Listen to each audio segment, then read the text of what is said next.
Hey everyone, how's it going? Well, it's April 6th and it's another auction tour.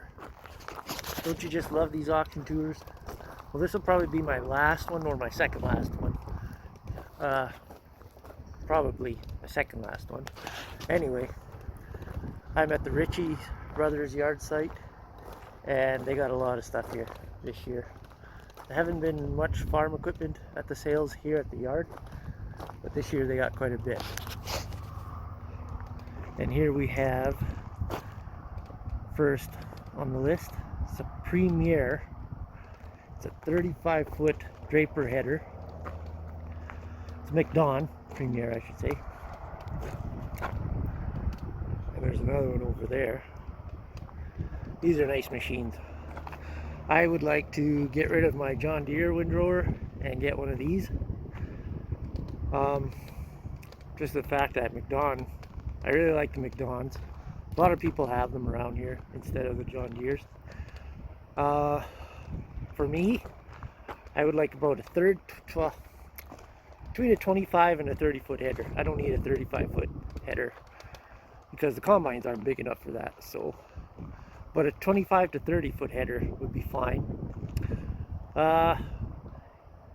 With this machine, you can get, this machine will run a 13-foot disc bind head, which is what I run on the John Deere right now.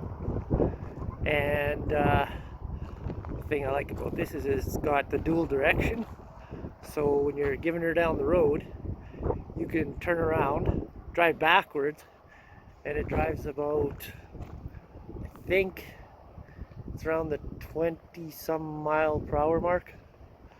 So you can really get to one place to another pretty quick. And they have a quick disconnect header, and you just pull it with a hitch. So yeah, I wouldn't mind one of these. Maybe someday I'll find a good used one.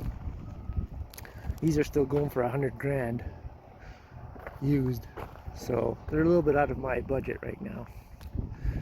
And here we have some air seeders. This is a New Holland, which is really a flexi coil. New Holland and the cases, they're all made by flexi coil. These are a hoe style drill. The big packers on them. Pretty windy here today. Hopefully it's not too windy on the video.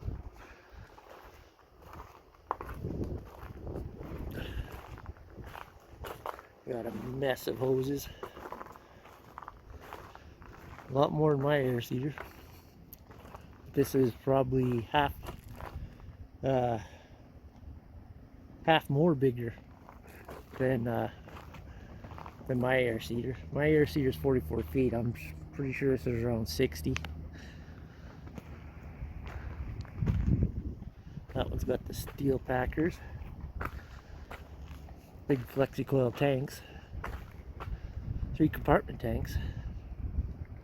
I don't mind these tanks. Their flexi coil tanks were always pretty good. And this is a Seedmaster. And those are big tubes. It's like 5-inch tubes. A lot of seed goes through there. Look at those towers.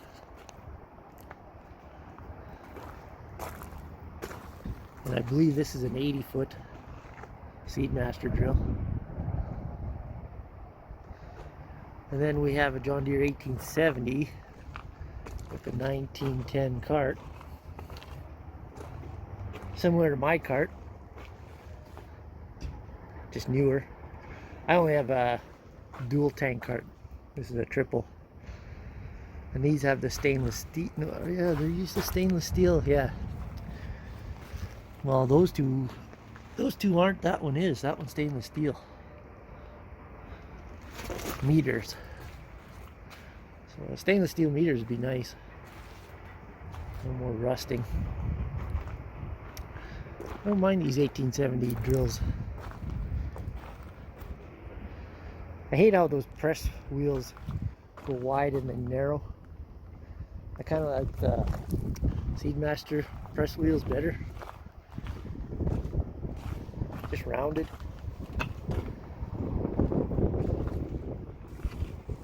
I like that style better. There you have some older flexi coils. They're just like the 1820 John Deeres, which is the same drill practically. This is a 7500. I don't see too many of these around. These must have been the newer models, because they kind of fold up different like that. They sure fold up narrow. And this is the New Holland flexi coil. This was pretty sure flexi coil's new design before they were bought out. They're kind of similar to the Seedmaster. Double shoot, but all in one shank. I've heard some good things and some bad things about these drills, but the bushings kind of wear out quick on them. But that's just what I heard, so don't quote me on it. Let's go check out some other equipment here. So much to see.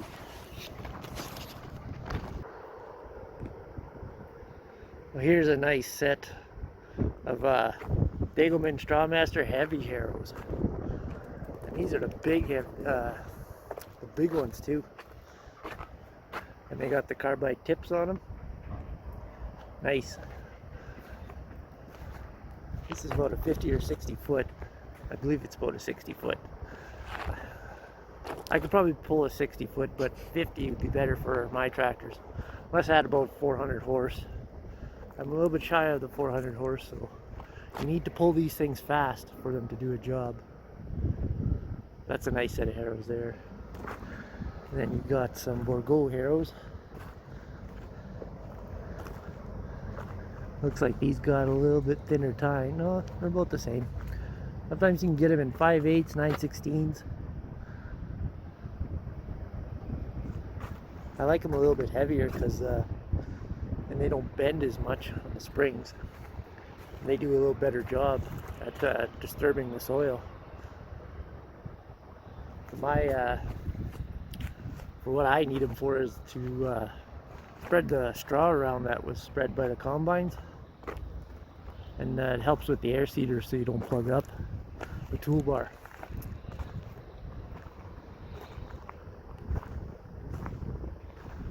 Got some flexi coil harrows here.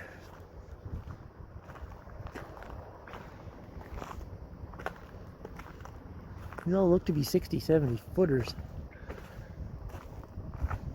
I've always used the 50 footers, and I pulled them all right with the 9250 stagger. I could pull these with the 9270, but I'd have to unhook the air seeder, which is a real pain because there's so many hoses, so many lines, electrical, hydraulic. Well, that one's a lot lighter. That's a mid-duty harrow.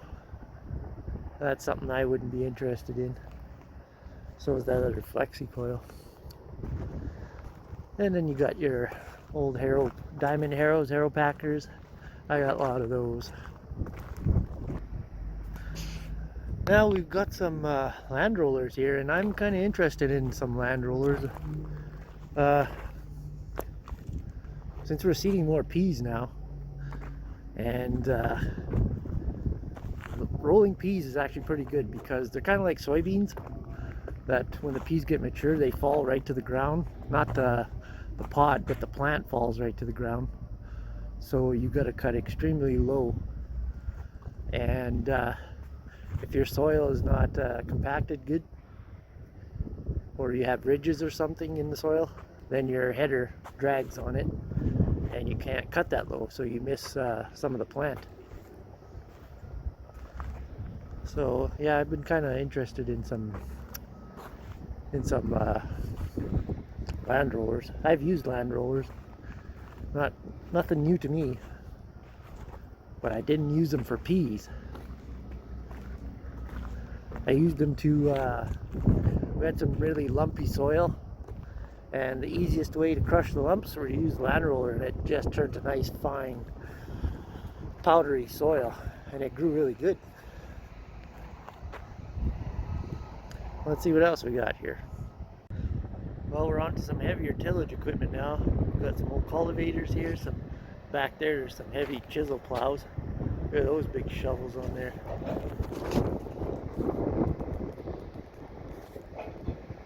Those are pretty big. Heavy duty flex equipment on there. Those are always good. And we got a pretty heavy disc here. It's not a heavy disc, but it's a nice finishing disc, but it's heavy duty.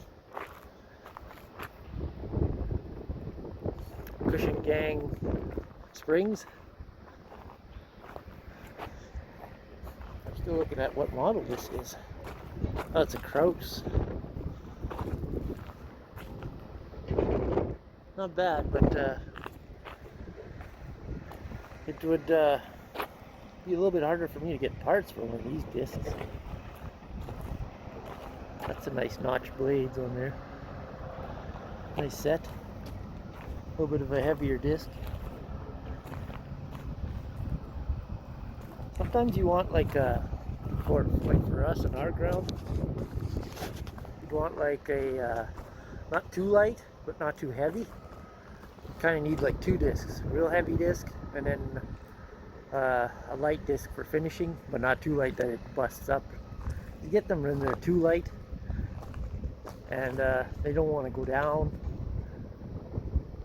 but they do a nice job, so kind of want something in between.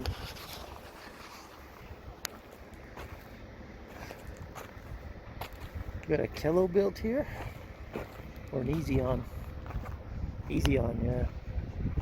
This is the same model as my offset disc, except this is newer. Probably about the same weight. Are these oil bath or greasable bearings? Oh, those are greasable bearings. A lot of these ones have oil bath bearings. Oh, this is heavy. There you go. This will replace a plow. Holy smokes. These are like 4-foot discs, hooked up to my waist. That's huge. I think my 9270 would have a little bit of a tough time pulling this guy. Actually, I've never seen disc blades this huge. Yeah, that's 3.5 foot disc blades on this guy. Wow, that's awesome. But that's like a 15-inch spacing in between each one. Man, this thing would rip up. I wouldn't even be scared to take this in some brush, roots and that. I don't think it would have a problem in there. These are definitely oil bath bearings. Man, those are huge, huge bearings. This thing's kind of cool. I wouldn't mind to try it out in some heavy ground. Like on that that sod ground that we were disking up and plowing up last fall. That's basically like the width of a plow on the spacing. It'd be just like plowing. That's cool. Kettlebell, Model 800. Looks to be about 14 feet, 15 feet. I mean, yeah, maybe 16.